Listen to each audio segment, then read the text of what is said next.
Jadi silakan, nggak mahal kok ya nyetak-nyetak kart yang kecil aja itu. cukup kok, yang penting bisa dibaca. Bintang 5 itu rezeki sekali. Betul. Jangan salah ya. Bisnis sekecil apapun, mau kamu jual cilor hanya 1 tusuk, itu nggak masalah. Kamu kasihlah ya tadi itu gesture kecil kita kasih. Detail-detail kecil yang bisa membawa dampak positif lah buat kita. Thank you card gitu, ucapan terima kasih. Terima kasih ya Kak sudah membeli makanan kita gitu. Dia aja owner bisnis sibuk loh. Sibuk banget bisa loh membalas pesan. Lo yang mau ada apa-apa balas WhatsApp aja susah banget ya.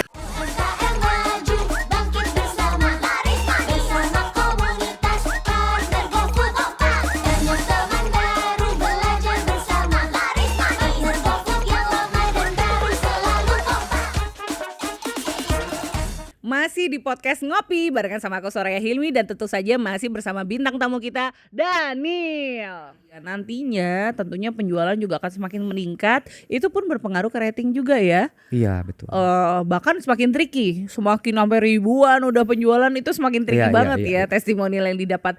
Ada tips tersendiri nggak dari Daniel untuk menjaga rating restoran itu agar tetap tinggi? Kalau di kami itu ada namanya customer service.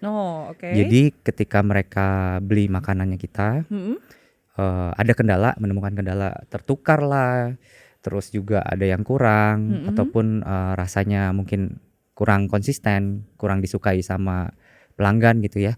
Mereka bisa lapor langsung ke customer service kita. Gitu. Kebetulan saya pegang dan ada karyawan pegang, jadi bisa langsung pantau gitu. Nah ketika menemukan kendala itu kita langsung segera cari solusinya bersama si customer itu. Misalnya kalau di saya tuh biasanya kita kirimkan menu baru ya gitu, diganti ataupun kalau misalnya ada juga kadang customernya saya udah mau pergi nih gitu dari rumah, di rumah nggak ada orang, akhirnya kita kasih solusi ya refund. Di refund ya. Ya jadi sebenarnya bukannya orang nggak jadi memberikan rating jelek sih, tapi kita hanya bisa mencegah sebelum itu terjadi gitu.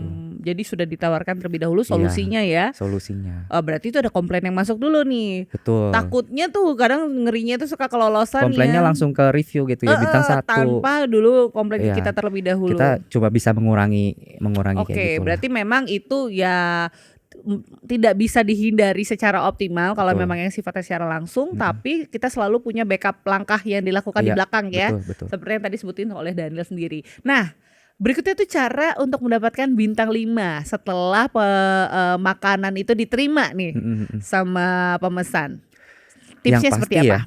Yang pasti itu makanan kita, kalau kita jual makanan ya makanannya harus enak ya. Ya. Sebagus apapun pelayanan kita, tapi ketika mereka icip makanan kita nggak enak ya tetap ratingnya pasti turun gitu ya.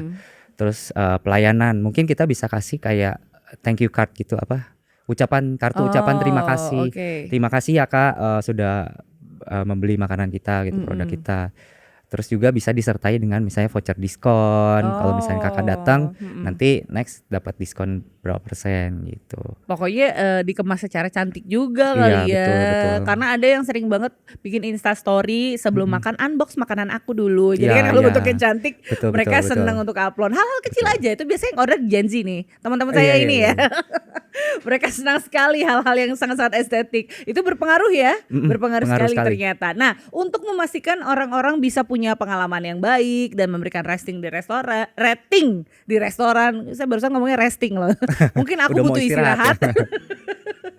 Apakah selain menggunakan thank you card tadi ada ini gak sih kayak kan nomor pelanggan biasanya tercatat, ada SMS langsung atau mungkin ya call center seperti itulah yang berinteraksi langsung dengan pelanggan? Iya, tadi mungkin bisa disematkan juga di thank you card gitu kan. Nomornya customer service-nya kita.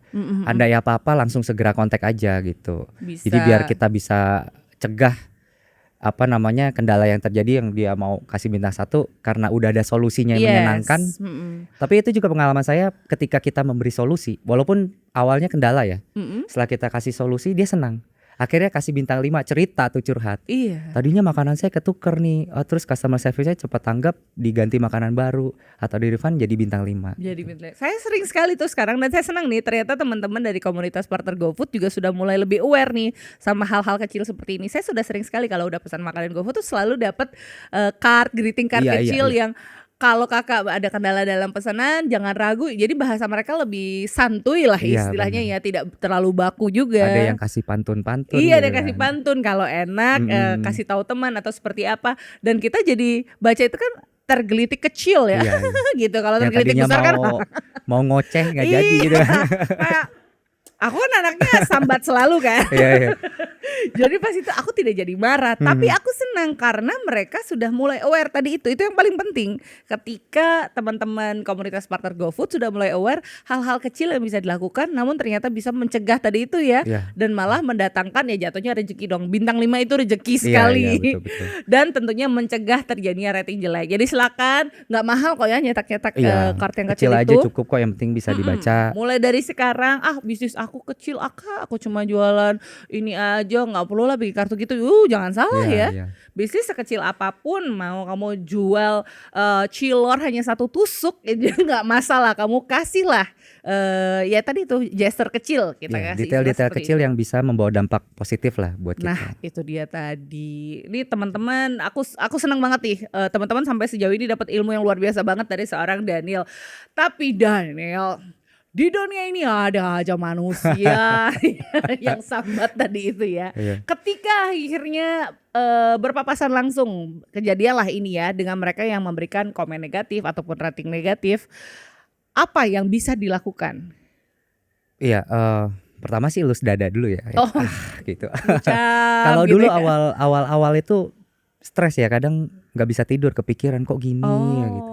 Kok kasar banget nih orang ngomongnya gitu. Kalau kata anak sekarang overthinking ya. Iya, jadi kebawa pikiran aja gitu. Tapi sekarang malah kayak jadiin itu buat bahan kita meeting sama karyawan sih, sama tim. Jadi saya biasa kumpulin komentar-komentar yang kritik-kritik kayak gitu. Kita pelajari salahnya di mana, apakah SOP-nya udah masuk SOP apa belum. Nah, nanti kalau memangnya belum masuk SOP kita bisa tambahkan. Nah, ada yang lucu sih. Ini nggak tahu sih ada kesalahan di UI atau apa. Jadi saya kan jual pizza gitu ya. Ada yang komentar waktu itu ya, martabaknya bantet gitu bilang di komentar. Pizza. Pas saya lihat, loh kok kita gak jualan martabak gitu kan. Mungkin dia berpikir itu martabak Italia. Jadi kadang-kadang apes aja yang nemuin kayak gitu ya. Gak ngerti kenapa kok bisa gitu ya. Tapi untungnya sekarang bisa report kan. Ini gak sesuai gitu. Jadi nanti bisa dihapus sih sama sistem. Tapi kalau respon secara langsung, misal membalas komen, mungkin sudah ada format yang disiapkan. Kakak mohon maaf untuk kebetulan kendala. Untuk balas komen sih saya langsung. Jadi nggak saya oper ke karyawan. Jadi saya baca satu-satu, saya balasin gitu. Nah, biasa saya cantumin nomor customer service lagi. Iya, biasa seperti itu ya. Jadi kadang bukan mereka aja yang baca, kadang mereka udah komen, kita balas komen, mereka nggak baca lagi. Tapi kadang pembeli baru nih yang mulai baca komentar-komentar, mereka lihat kan, dibales nih komentarnya, ada nomor. Jadi kalau dia ada nemuin kendala, dia langsung ke customer service. Tuh, dia aja owner bisnis sibuk loh. Sibuk banget bisa loh membalas pesan. Lo yang mau ada apa-apa balas WhatsApp aja susah banget ya. Dirit doang ya. Jadi curhat. Katanya, woi lu penipu ya? Perkara kuning telur mau dipenjarain gitu. Kayak jiwaku sekarang banyak pesan kamu ini gitu, terguncang banget. Selama saya berbisnis, kalau kita jatuh 6 kali, kita harus bangkit 7 kali gitu.